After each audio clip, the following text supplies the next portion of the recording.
মানুষ যে কত মরে, আর মরণ যে কত সহজ, আর জীবন যে কত কঠিন। মানুষ সিসিউতে ভর্তি হচ্ছে, কথা বলছে, অস্থিরতা প্রকাশ করছে, ভালো লাগছে না, মরে যাচ্ছে। চোখের সামনে ঘন্টায় ঘন্টায় 5-10 জন মরছে। কথা বুঝতে পেরেছেন?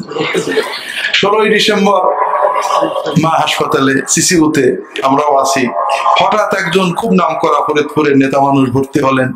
16ই ডিসেম্বরে খেয়েছেন কোন অনুষ্ঠানে, গ্যাস হয়েছে, ভর্তি হলেন। যেহেতু প্রভাবশালী মানুষ, অনেক মানুষ তার সাথে, ডাক্তাররাও প্রাণপণে চেষ্টা করছেন, কিন্তু কোনো প্রভাবেই কাজ হলো না, হঠাৎ মারা গেলেন। উনি যখন খেয়েছেন তখনও মনে করেননি যে মরবেন, যখন হাসপাতালে ভর্তি হয়েছেন তখনও মনে করেননি যে মরবেন, কিন্তু মৃত্যু এসে গেছে।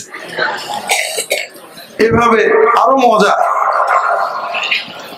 মিনিটে ঘন্টায় 2 ঘন্টায় মানুষ মরছে, আপনজনেরা পাগলের মতো কাঁদছে। আর ঠিক একটু পাশে আপনারা জানেন অম্বিকা কি যেন হল নাকি, ওখানে প্রচন্ড ঢোল ডগর বাজিয়ে মানুষ গানও গাচ্ছে। এই কান্নাও শুনছি, ওই গানও শুনছি। আবার ওই গান যারা গাচ্ছেন তাদেরও কেউ হয়তো আগামীকাল কানবেন। এটাই জীবন। দুর্ভাগ্য, আমরা জীবনটা বুঝতে পারলাম না। আমরা অনেক সময় মনে করি যে মৃত্যুর কথা মনে করা বোকামি। যেমন যে ছাত্র মনে করে পরীক্ষার কথা মনে করা বোকামি। আসল বোকা কে? যে মনে করে পরীক্ষার কথা চিন্তা করা বোকামি, ওই কিন্তু বোকা, ঠিক না? পরীক্ষার কথা চিন্তা করলে কি পরীক্ষা 2 মাস আগে হয় নাকি? না। কিন্তু আমরা কেউ যদি মৃত্যুর কথা বলি, ভাই আমি মরে গেলে, আমাদের দেশে, আমাদের ঝিনাইদহ ভাষায় 60 মানে বুঝি না কি জন্য 60 বলতে নেই।